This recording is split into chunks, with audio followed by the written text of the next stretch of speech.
listening to Infirmary Media.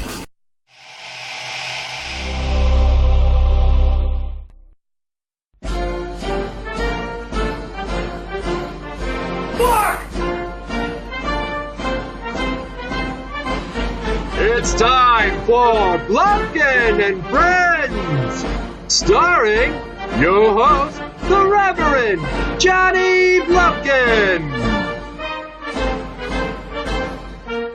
That's Chowder! Chowder! I'll kill you!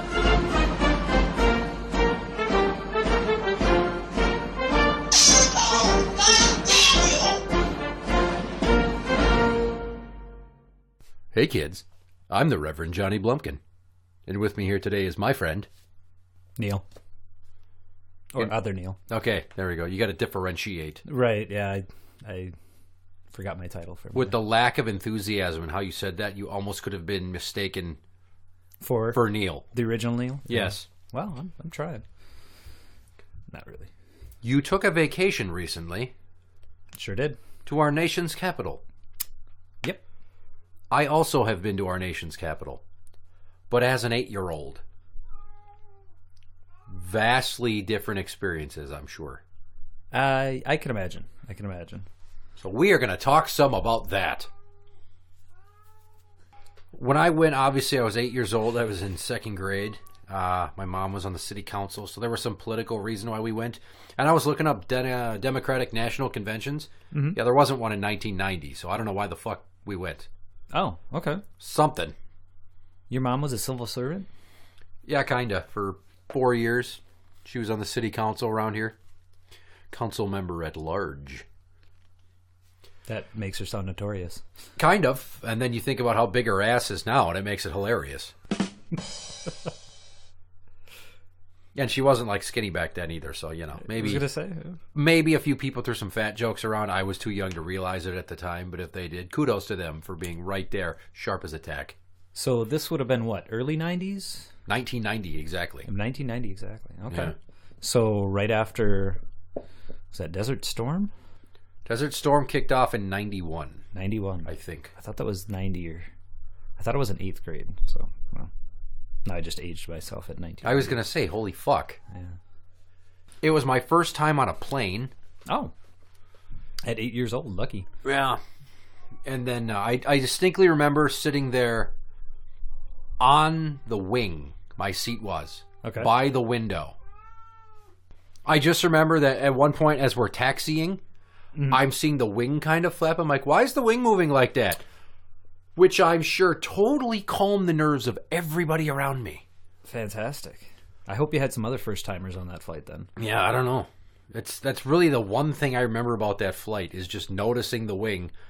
And I think they moved me away from the window seat to the aisle seat so I couldn't fucking make any weird observations to freak anybody else out. You mean you had this type of outlook even at 8 years old? Probably. Yeah. It's like, what the fuck is about to happen? Right, that ain't good. No.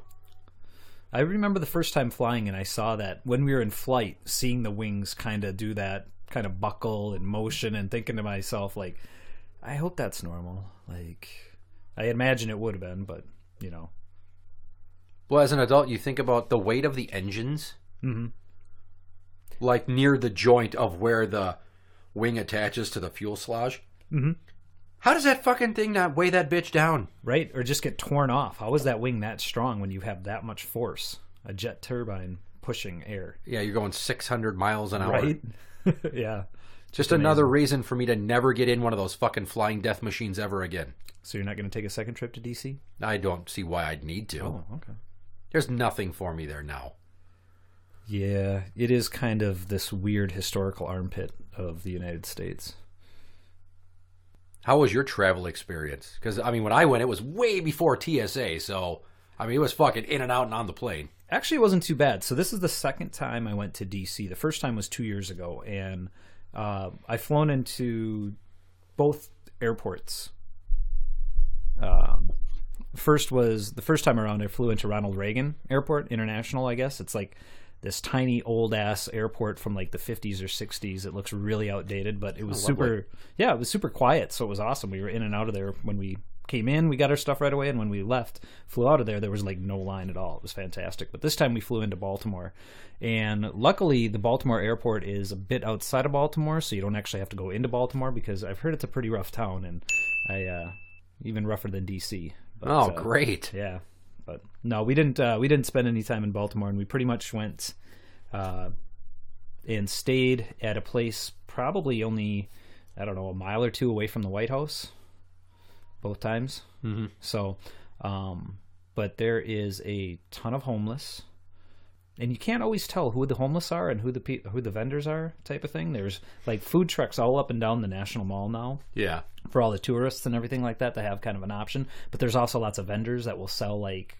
stuff out of like the side of a car or something like that. I mean, when I say cars and shit. Right, exactly. They've got like a van that opens up on the side, and they'll just sell all manner of crap, right? Patriotic tchotchkes. You get it. A lot of MAGA stuff. Not as much this time around as it was the first time I went, which was shortly after Trump had gotten elected.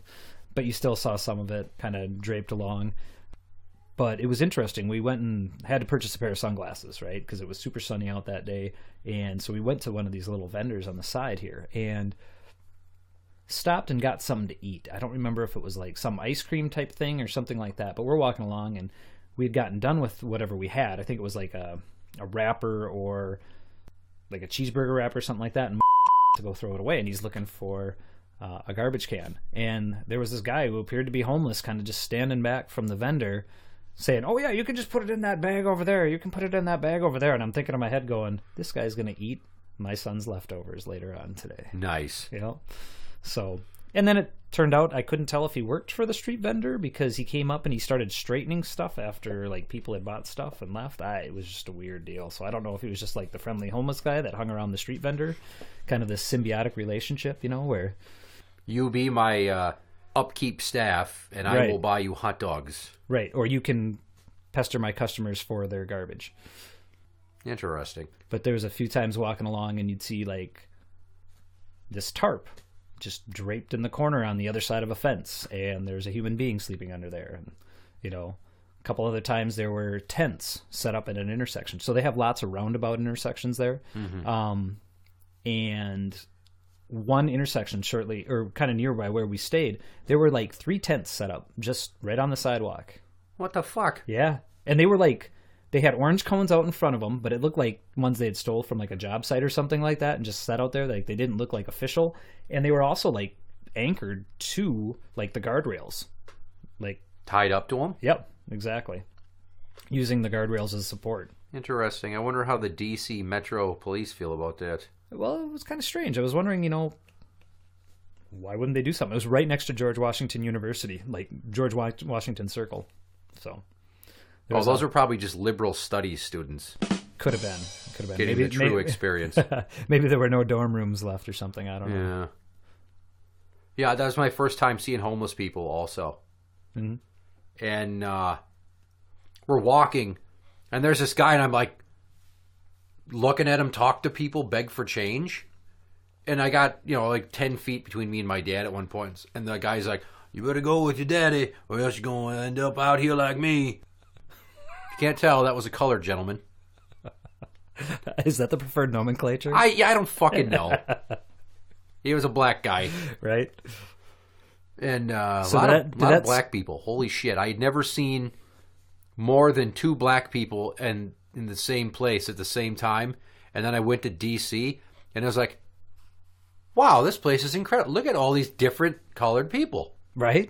It was quite the eye-opener for When you, I say that, I mean people of different colors, not different colored people. I want the emphasis to be on the right syllable. I got you. But the first moment we had, we're walking to the Smithsonian.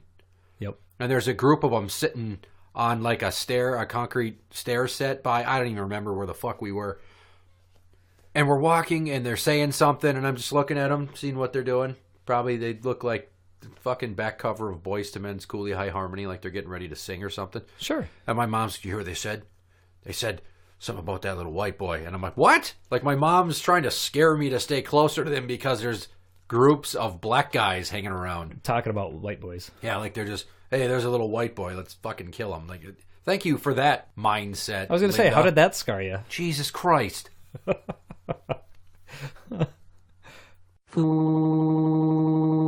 Учканое, Яуари listening to Blumpkin and Friends. We stayed at the Hilton. And the only thing I remember about the Hilton is we would go down and eat breakfast in the restaurant area every morning. And there was this one Asian waiter. And you know how when you get special service as a kid, you think it's just unique to you? Oh, yeah. Yeah. Or Your mind like is blown. A stripper, like, talks about, oh, hi, sexy. Or, they're working you. Exactly. They're working for tips, right? So a number of days in a row, this guy's real cool. I like to go down there and talk to him while we're eating. And he'd be like, oh, morning, boss. What you want? And then when I'd need a refill, he's like, oh, more orange juice, boss? He'd call me boss. Okay. Which I thought was fucking hilarious until I heard him do it to a kid at another table on the last day. And I went, what the fuck? Or whatever the 8-year-old. You were insulted. Yeah, I was going to say. I was like, I thought I was the boss. What? Right? Are they all the boss? You can't all be the boss. I don't fucking know. That's my takeaway from the Hilton there. And then I got some hat with a stupid dinosaur mascot on it and like a red, orange. It was white with a red, orange, and yellow stripe and this green plesiosaurus looking fucking thing, or brontosaurus. I don't know. One of the. Asaurus. It looked like Denver the Last Dinosaur, like they were ripping that off, if you remember that cartoon. Okay, yeah, yep. And that's all I remember about the Hilton in D.C. Really? Yep. Well, dinosaur in a hat, Asian waiter calling me boss, breaking my heart. Sounds very traumatic for you. We went to the Smithsonian as well this time, and also the last time. But we went to the Air and Space Museum this time. And that wasn't that great, I'll be honest with you. I'm into like space exploration and all that stuff. It was cool, but even I was just like, all right, let's just get through this now. The last few rooms, you're just like, I'm not even looking at anything. I'm just kind of like eyes glazed, just looking at displays. There's like dioramas made to look like miniaturized reconstructions of all of the space station, the moon lander, the moon landing scene. Yeah, you got it. All sorts of dioramas, different things from the universe as far as different experiments. They had like this whole experimental room where you were supposed to kind of do these interactive activities, like shock waves and, how the wing works and all this kind of cool stuff, right? Mm-hmm. I was done with it. I just got it out of there. I think back then, and I don't remember a lot about the Smithsonian, other than that I think there was like a diorama of what was the moon landing. Yeah. And then something of Apollo 13. Possibly like a small little tribute to the Challenger crew, because that was 86. Yeah, that would have been still fresh in memory. So then again, the only thing that really was badass about the Smithsonian is we went to the gift shop, and they had the fucking box had to be like maybe only 6 inches thick, but almost like a 2 foot by 3 foot rectangle of just big plastic fucking rocket. Oh hell with yeah! With the big orange fucking thing on it with the side rockets. Yeah, so the space shuttle, booster. The launcher, the booster pod, and the two side ones. Yeah, and like a stand for it to sit on. Ooh. Little trucks that said NASA on them. And it's cool. Like, oh, so many toys in one set. I didn't realize they were counting each individual piece in there as a toy. Okay. Like the little white retro boosters or whatever they were on the side of the actual launcher counted as toys. I'm like, these aren't toys. They're like fucking drumsticks with plug-in pegs on the side for going into the orange thing. Accessories, right? Pretty much. Yeah. But I thought that was pretty BA, so I got that. And that was the Smithsonian for me. Oh. I wonder how much my son will take from it. You know what I mean? He's a little older. He's 12 and stuff like that. But I think even he was getting tired and just wanted to get to the gift shop, buy some like rock candy or space dehydrated ice cream or whatever. That stuff was too. Let's find some other kids. I want to play jacks. Yeah. And tiddlywinks. But so where I was going with my story though is we were getting done. It was about lunchtime and we thought, okay, let's go find something to eat. Now like I said before, there was all of these street vendors and stuff like that. So there was all these options, but look up nearby and there's a Quiznos just a few blocks to the south and west, right? So both and want to go to Quiznos. So, all right, we don't have that many Quiznos around here anymore. I don't go that often. So we go there, right? And It's a cramped, tiny little place. There's all sorts of government people that actually work in the government buildings walking by and stuff like that. But we go in and we're standing in line, and there's this older, I don't want to say colored, but black gentleman. Skinnier guy. He's got like some type of military service jacket, like Vietnam vet jacket, or one of those types of things, right? Did he have a hook hand too? No, but he had a walker. He had like one of these push walkers, right? And he had a stack of cups in there, right? And he's basically doing laps in the line, and it's crowded, it's tight. And he goes in and he's just trying to talk over people. Oh, I just want to get this pop. I just want to get this pop, right? And he pays for his pop. Then he goes back through around the lap again, and he had forgot something. He got the wrong pop or something like that. And he keeps going through and just being a nuisance, right? And eventually, though, somebody at one of the side tables makes a comment or says something to him. Oh, when did you serve? Type of thing. And he turned around, and it was just like, I was like, thank God it wasn't me. Like, thank God somebody else talked to him or somebody else distracted this guy. And he proceeded to talk their ear off for 20 minutes and just like would not leave him alone. It was just like, yep. That's a homeless guy who basically, has a pop per place and just goes in and gets a refill or whatever it is type of thing. Just to be indoors, be near people, hope someone talks to him. I think that's what it was. It was almost more just for the social interaction. It was almost like he was purposely going around being a nuisance so somebody would say something to him so he could strike up a conversation. Or be like, hey, fuck you, I served in Vietnam. Or, right, yeah, to have a standoff. Who knows? Who knows what this guy was doing on a Tuesday there. Is he demented or is he picking pockets? He could have been. That was my first thought, is pickpocketing. Yeah, when somebody kind of getting that close and he had a walker, he had basically a reason to bump into people with it and stuff like that. That was a good point. The walker's just for show. Yeah, sympathy. It's all part of the act. What national monuments did you go and see?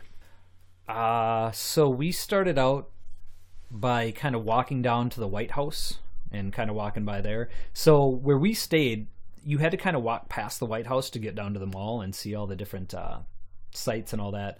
But we went from there to the Jefferson Memorial because this time we went in the cherry blossoms were in full bloom, right? And that was kind of the whole thing. So part of the reason why we went at this time, and also for the concert. But they were all along the pool. They were blooming. So we went to the Jefferson Memorial. And then as you walk along towards the west, you hit like the Franklin Delano Roosevelt Memorial. You hit like Martin Luther King Jr.'s statue. And then from there, we went to the Jefferson Memorial because it's right there. World War II Memorial is right there. Washington Monument's right there. So basically, we saw all of those on the first day. And we were kind of we were kind of tired. Did I tell you I had tore my calf muscle?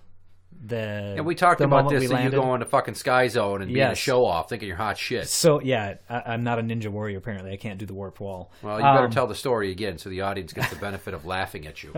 So, part of the reason we went out to D.C. was to visit some friends. We had some people who lived out there who lived in Minneapolis years ago and who we visited the first time around. So, we went and stayed with them. Well, it was this gay couple, and they have nieces and nephews, though, that were couple years younger than Micah, my son. And they thought it would be great to go to Sky Zone, right? Sunday afternoon, everybody get there, all go to Sky Zone. So we haven't been there for more than like an hour on the ground, right? And we're walking into Sky Zone. And it was a blast at first, jumping around in the trampolines. They had this cool balance beam thing where you got these almost American Gladiator type batons to try to knock each other off into the foam pits. They have jousting there? Yeah, it was jousting, but it was more on like a balance beam, not the actual pedestal, so it was pretty much jousting, but slightly different. They had these 3 basketball hoops that were all at different heights, so even a short little bastard like me could dunk on a full-size net. It was awesome. So Micah and I were doing that for hours. For 20 minutes, right? Okay. Just nonstop. I'm just a sweat bucket. It's a lot of fun. But they had these 2 warped walls there. They had a smaller one and a larger one, like official height and kid height. So Micah goes up the kid height one, and I follow right up after him. That was no big problem. So everybody's like, you got to go for the big one. You got to go for the big one. So Micah Who's everybody? I just want to know what the crowd of people peer pressuring you into this consisted of. Well, our 2 friends, the one guy's sister, her daughter, a friend of a friend and his kid, another friend and their 2 children. So it was a good group of maybe 10 people. But that were not all like there. strangers as the people gathered around Tom Hanks playing the giant foot-sized keyboard in Big. Well, let's just say some of these people I had met for the first time, like maybe 10 minutes before. So I guess we're friends, right? I mean, Okay. we're not strangers at that point in time. So I give the larger warped wall a try, and I did pretty well. I got my hand on the actual lip, the rung, but I couldn't quite grab it. So everybody's like, you gotta go again. So of course, you're digging down deep for that extra little bit of boost. And I literally took no more than 1 step, and my right calf felt like it exploded. Like something just completely snapped inside of it like a rubber band. Christ. And I took 2 hobbling steps forward, kind of up the warped wall, and just was like, nope, I'm done. I walked right off and out. I could barely move my leg.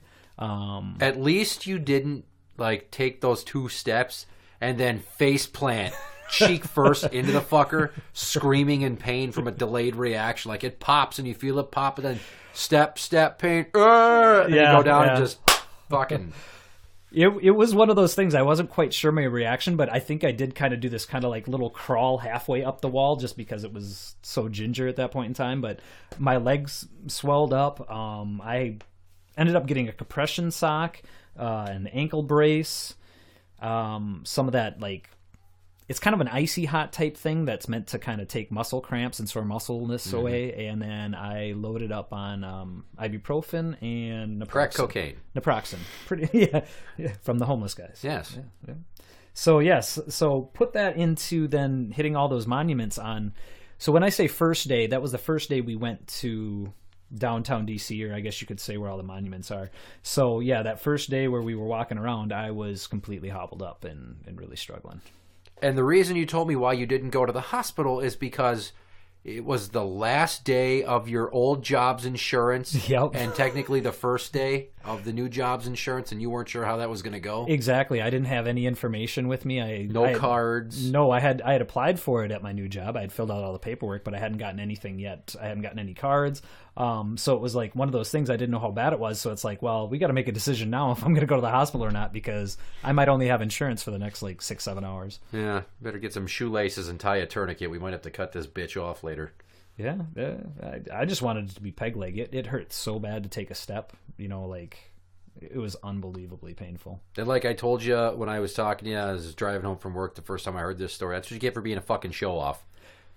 I think what it is not admitting how old I'm getting. That's really what it is, maybe you can't do things at 40, 41, 42 that you used to be able to do at the age of 18, 19 years old. I just would like to think in my head, almost like a Family Guy moment, as you're taking that first step after the pop, all of a sudden you just hear fate whisper, 40, as you're going down, and then you face plant the fucking warp wall. I think that's what, the dust spelled above me as I fell into the warp wall. Just like, if the missus wants to go a second time in a row, and you're like, well, give me a few minutes. 40.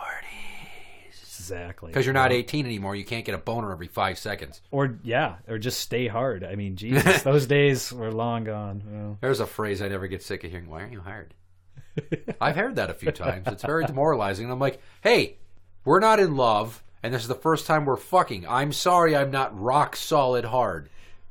Yeah. I've had to have those conversations. And then the relationship progresses from there, right? The one gal I only banged the one time, and the other one I banged her a handful of times. I don't know. I was going to say, I think you kind of set the mood there for the relationship at that point in time. Yeah. Like, well, I'm not that hard because you're just not that hot. What up, Ninja? You're listening to Blumpkin and Friends. So you had, no mishaps. Junior behaved himself at all these monuments. He didn't catch the attention of security or the MPs or any of that shit. Actually, it was surprising. He was really good. He's a pretty respectful kid, and he's been raised right for, going out into public and stuff like that, I'd like to think. But there was some times where I think we were all getting tired, obviously, when this was like was this Tuesday when we were going to all of the museums? He was kind of at the end of his rope where he was just kind of had enough of me trying to point out stuff and be a nerdy dad. So, yeah, Dad, I see it. Yeah, I saw it, Dad. Okay, Dad, yeah. So, Jesus Christ. Yeah. I don't know. I'm a nerd. I like to share information. Take him to the hotel pool and snap him in the crotch with a towel and say, that's what you get for fucking making fun of me. I'm trying to educate you, you little prick. Yeah. Wash your upper lip. Yeah, actually, that's what he's got going on now, too. I jokingly talked to him about a month ago, like, when are you going to shave that thing? The dirt stash? Yeah, the dirt stash. I haven't seen him since last fall, probably. Oh, my God, he's huge now. He's up to 110 pounds. He's like 5 feet. No, he's really more solid now. Yeah, he's his voice is changing. Other people have been telling me. Is it? Yeah, a little bit. He's not cracking, but it's getting a little deeper, a little bit more baritone. That's fine. If he wants to get cute with me, farting around at the park after one of his baseball games this year, like he did last year, I'm gonna go. Keep in mind, fuckface, that I'm fully grown and you're about to be. Yeah. You could make a comment too about, I have all my hair, or my hair's already come in, but Yeah. Yeah, that's one weird thing to think about. It's like, well, does he have pit hair yet? Does he have, because all that stuff's about to happen for him. It's an interesting time in his life for him. Related to that story, but not to the overall topic, is one time I was sleeping up at the lake in my bunk in the camper that my folks had, and my mom walks up and points and laughs at my armpit hair. She's like, "Oh, look at you, Mr. Hairy Pits. Oh, I hope it's not sprouting anywhere else." And she starts pointing. I'm like, shut the fuck up. Right? Don't talk about pubes to me, you fucking weirdo. Don't do that shit. Learn from Linda's many mistakes. No. I'm not gonna. Awkwardness. I'm not gonna call him out on that. No, there's other ways to embarrass him, and I don't want to scar him for life. So. That'd be like me in 10 years saying to my girls if they're going on a date, like, "Hey, I hope you fucking shaved your pussy. Nobody wants a whisker burn." Right? Yeah. A little more aggressive, but still that cool. Well, you're keeping with the times, though. I'm assuming by the time that your kids are growing up that all, like, social norms have devolved. And Yeah. Yeah. I'd like to think no one has pubic hair really anymore. Yeah. Except for, like, old people and priests. Why the priests? Because what the fuck do they need to zazz that up for? Well, right. They shouldn't be doing any maintenance. For the nuns? Yeah, right. Each other? It might as well look like a bird's nest with a fucking little Schweigert hot dog in it. Right, little peep. Ick. Well, I alluded to you that I got into some hijinks in D.C., and this is where the episode's going to take a very interesting turn in terms of... Your story has been very matter-of-fact. Mine's just going to be fucking bananas. Sweet. Because you took a 12-year-old to D.C., my parents took an 8-year-old. Right. Holy shit. Bad idea. Well, and I think D.C. was quite a bit different in 1990. I'd like to think so. Probably not as many Secret Service people around the White House. And here's why I have that theory. We're on a tour of the White House, and at one point you go past a velvet rope to the stairs to go up to the second floor where the presidential family lives. Oh, wow. And as we're going up there, there was like a break in the tour. I don't know why I'm standing there with my dad. My mom's off fucking chewing somebody's ear off about some stupid bullshit. Yeah. I sneak under the velvet rope, and I start to walk up the steps like I'm going to go upstairs and see it. And my dad's like, "Stop!" and he grabs my leg. So I almost snuck up to the upper floor of the White House. Badass. Yeah. There were no cameras there that I was aware of. I didn't know about that shit, and nobody stopped and said anything. My dad's like, "They'll fucking take you to jail." Everything my parents did was to scare the shit out of me. Right? I think that's what parenting is, though, half the time. Yeah, but I've gotten better at using actual factual information in the threats so they can't call me out of my bullshit 15, 20 years later like I do my parents. Like, "Hey, remember when you said that? That proved to be a fucking lie." Right. You just made that up. So what else don't I know? Yeah. Yeah, so the fucking White House, I tried to sneak upstairs. And it didn't get any better when we went to Arlington National Cemetery. Did you go to that? Yes, the first time. We took like a tour and we ended up going over there. So you went running around the gravestones or what? We were walking. I think my dad did a pretty good job of keeping me in check until one point we found JFK's eternal flame. Oh. And I said, "What's the deal with that?" And my dad's like, "Oh, well, it never goes out." I'm like, "What do you mean it never goes out? Like, what about rain?" He's like, "No, it's always on. It never goes out." Okay. To an 8-year-old, that doesn't just answer the question. It creates more questions. Oh, yeah. And there were fucking armed MPs around. And my dad's sitting on a bench nearby, and I mosey over to the eternal flame, and I get down on all fours, and I start trying to fucking blow that thing out. Did you have any success? I did not, because it is in fact an eternal flame with an underground fuel source to keep that bitch going. But you know, like when you blow on a candle and it won't go out? Oh, yeah. That, like the flames like wavering. And my dad's like, what are you doing? He fucking grabs me. He basically bear hugs me back on the bench and won't let me out of his sight because he's afraid at this point he's going to get goddamn court-martialed. I was going to say, you almost attacked the president and almost put out the eternal flame. I It know. sounds like you were going to leave your mark on D.C. one way or Yeah, another. fucking right. Just like when we went to the Washington Monument, Okay. which, holy Christ, that thing is so high. Okay, so I have not had the opportunity to go in it or up it because the elevator has been broken both times. In fact, they were doing all sorts of landscaping around it this time too, so you couldn't even get up to it this time. It sucked. Well, imagine being really high up and then looking out a tiny, tiny window. Yeah, they look small. Yeah.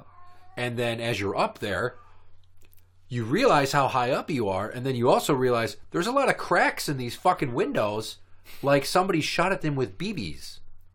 Oh, really? Most memorable part of my trip to the Washington Monument is that there were cracks in the windows up top. Somebody trying to get out? I don't fucking know.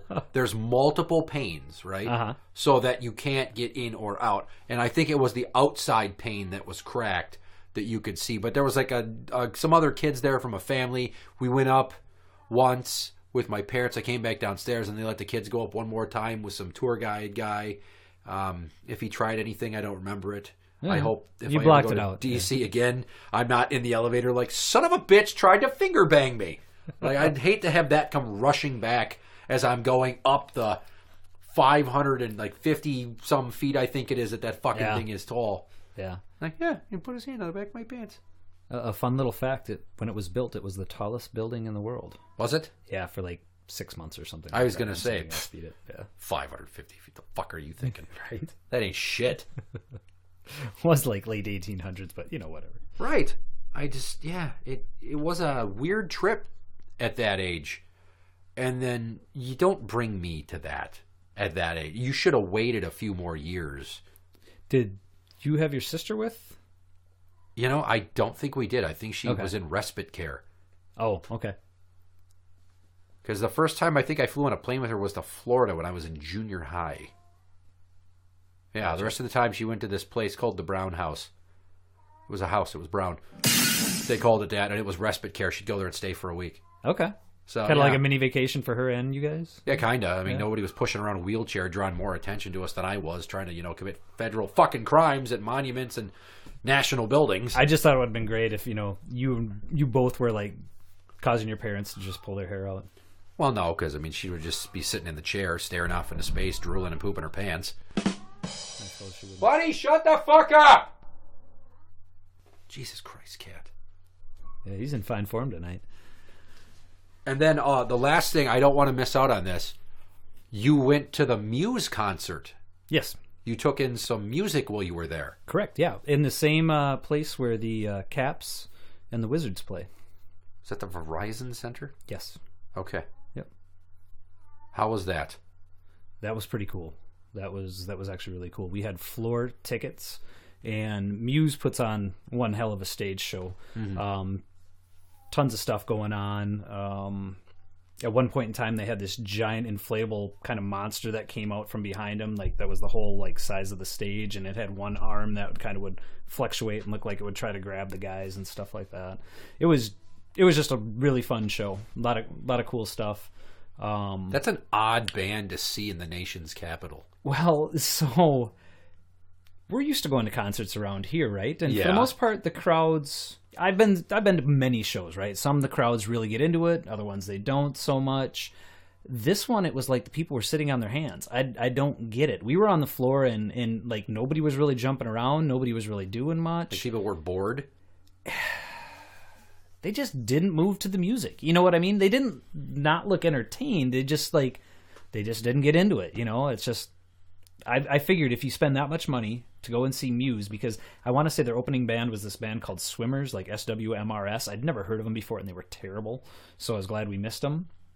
But everybody was there to see Muse, and it was surprising that the crowd wasn't more into it or more energetic or lively and all that. It was like they went there to be entertained and not to be part of the entertainment. Yeah, I wonder if it's just like a bunch of college kids that were staring at their phones the whole fucking time.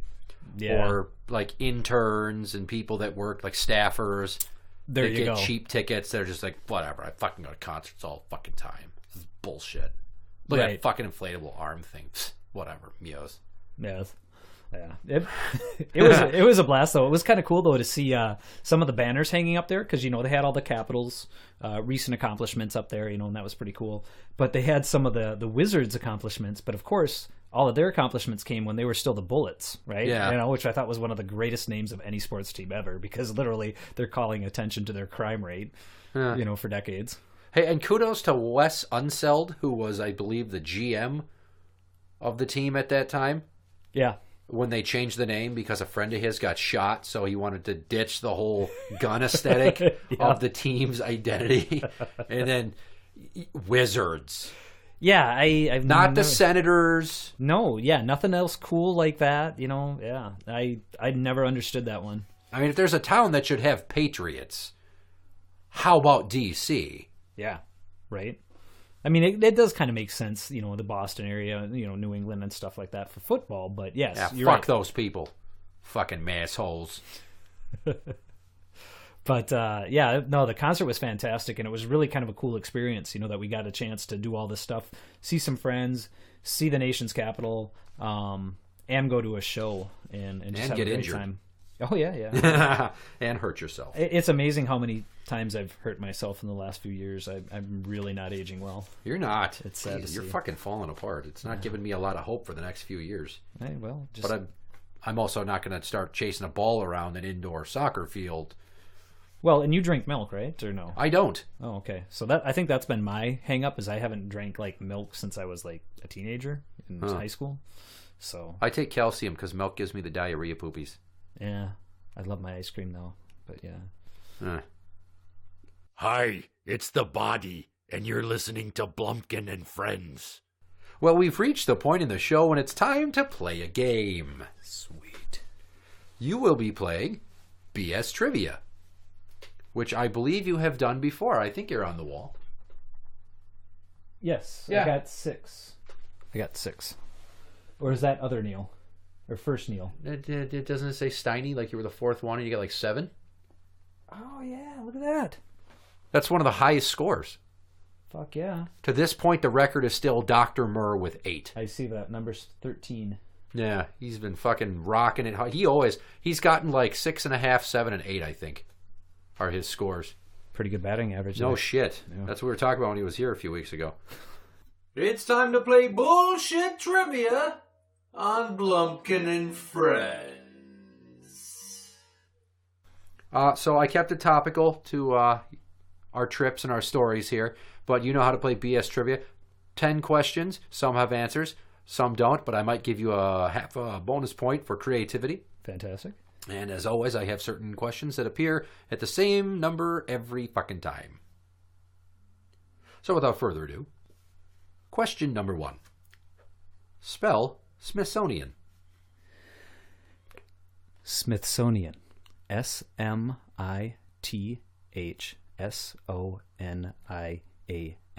That is Smithsonian. correct. I love how you do it like perfect fucking spelling bee style. It's weird. Whenever anybody tells me to spell a word like that, it's almost like spelling bee rules take over. At least you didn't be like, use that in a sentence. When I was 8, I went to the fucking Smithsonian. That pretty much would have been my example. Right. Can I have the root word? No. Origin? I couldn't tell you. Mm-hmm. U.S.? Question number 2. What is 72 times 5? 360. Jesus Christ! Yeah, I'm a math geek. It's incredible. That was 72 times 10 and half of that. So listen to him fucking... Wow! How's that for your Common Core? Making a table of weird charts and all kinds of... The math they teach them now is fucking ridiculous. I can't teach it to my own kid. Yeah. All right, you are 2 for 2.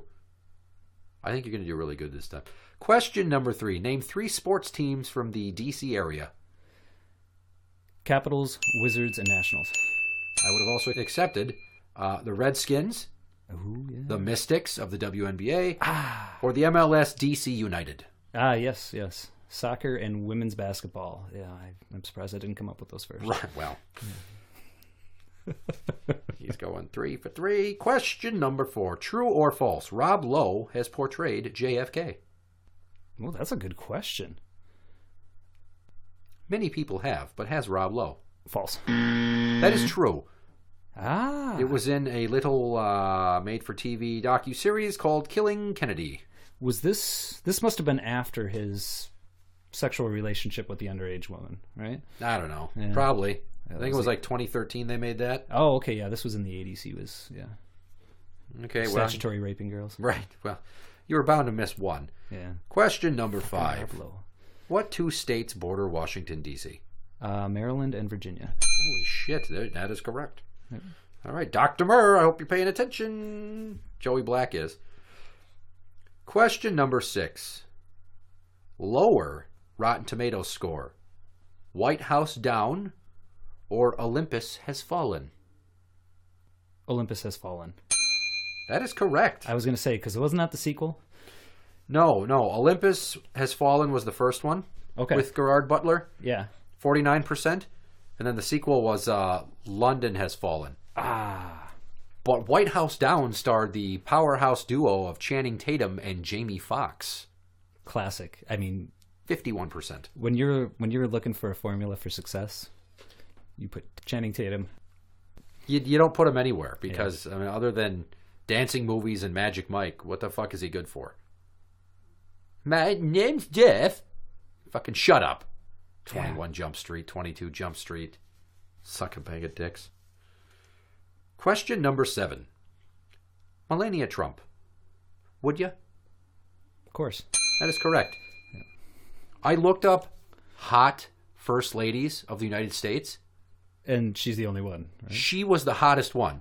But here's the second hottest one was Jackie Kennedy Onassis. Yes, I was going to say Jackie O. Who I have always said has a gargoyle face like a dented fucking road sign. I don't know how anybody ever found her pretty.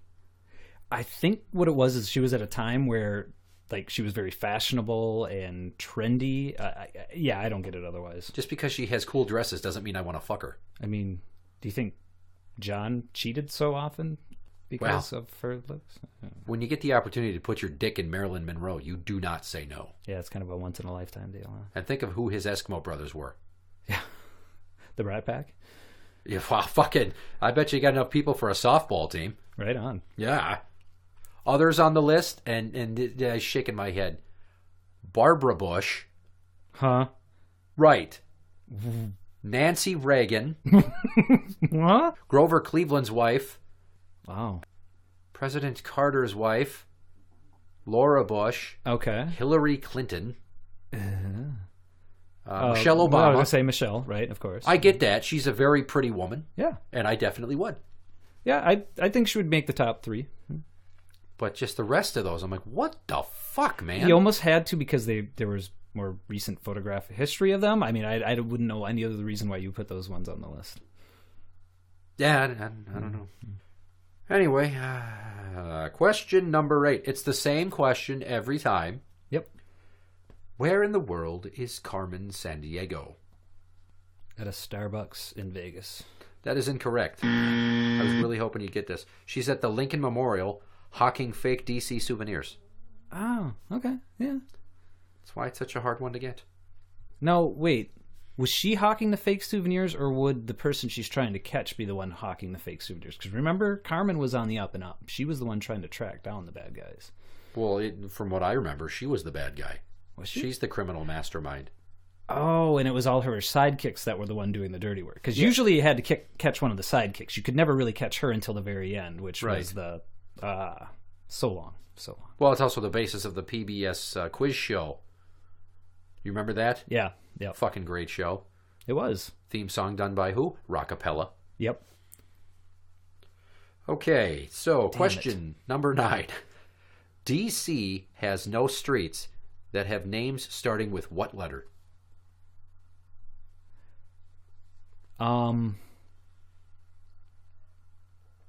It's either I, J, K, or L because we were right by it. Well, you're gonna have to pick one of those. Right. I want to say it's I. They have no streets letter I? It's J. Are you kidding me? Yeah, it's J. Because at the time when D.C. was founded, and I read this and I thought it was nuts, the alphabet was not finalized. Wow. Well, I mean, that's old, I guess, What right? the fuck do you mean the alphabet wasn't finalized? You came over from Britain. They had the alphabet over there. They just said it different. They didn't fucking have J's? Well, but different cultures have different letters in their language. You know, like German has this weird giant B with a tail that's pronounced like two S's. Other ones will have some interesting like accents above their letters. So I guess maybe they were just trying to say we didn't want any of those non-white letters in our... Non-white letter. Well, come on. Let's go back to the late 1700s. We didn't want any fucking weird vowels with lines or tildes or any of that shit. Right. You fuck right off with all you brown-colored countries with your weird dialects. Right. All men are created equal except for women, you know, and non-white men. Of course. Of course. Right. Question number 10. The Washington Monument looks like a... That would be penis. That is correct. I would have also accepted dick or cock. So you'll appreciate this. Both times I've went to Washington, D.C., we have found various angles to take pictures of the Washington Monument where there is a prominent bush or hedgerow right at the base of it. Interesting. Yeah. Both times, huh? Both times. I'll be goddamned. In fact, one of them we liked so much I had it put on a magnet and it's on our fridge. Seriously? Seriously. Good for you. Well, You've got a souvenir of your tongue-in-cheek photography skills. 7 out of 10. It's a very respectable I know, showing. but I was really hoping to get 8. I was hoping to tie the record. Yeah, but look at some of the fucking recent scores. I mean, we want to talk about people that are just sucking it up at the bottom. 4s, 4.5s, 3.5s, 3. Oh, how do you get a 2.5, Tim? Because I gave him an extra half a point. He's like, no, I don't want your fucking pity point. You take that shit away. I'll have the record low. As for now, he's still got the record low, and he's a little butthurt about that. Well, I was going to say he should own it and be proud of it. I mean, Well, he should be, but, you know. Interact with the show on Twitter at Blumpkin Show. That is at Blumpkin Show. You can find us on Facebook at facebook.com/group/Blumpkin and friends. We are on iTunes and on Podbean at blumpkinshow.podbean.com. Go to soundcloud.com/blumpkinmusic for any of my original songs. And for shows on the same podcast network, go to infirmary.org for Infirmary Media Podcasts. I'm the Reverend Johnny Blumpkin. I'm Mother Neil. Good night.